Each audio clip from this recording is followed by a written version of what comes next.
da escola, né? Aquele negócio que, né, espeta na escola. Olha, eu acho lindo, vocês são bravos, macho mesmo, que quando vocês gritam, chega o estouro, abaixa a mulher, tá vendo? Chega lá.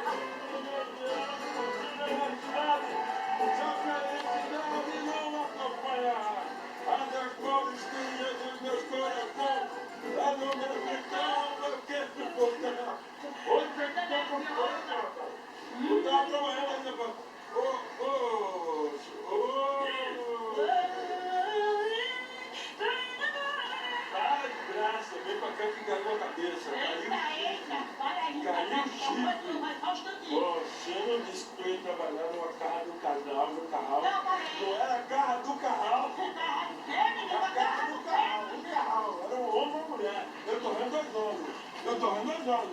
O que é isso aí, Luiz? O que é isso aí? Peraí, quem que é você? Você tem uma voz boa, você é um cara bom. Por acaso você é louco de rodeio? Isso aqui é Carretel, meu noivo, Carretel, meu nome. Pode ver que eu tenho casa, porcaria, tudo mesmo. É isso aí, ó, essa derrota vai vir. Esfoliação. Agora, isso aqui é ótimo de rodeio, faz questão de idade de imundo!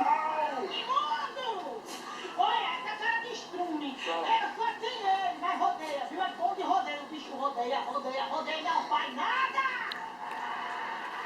Nada? Mas como que pode você? Você, uma mulher linda, cheirosa, apetitosa, pai, eu brigar com um cara que não tem nada? Olha, se fosse eu, Olha! Tocava o seu bergante toda noite.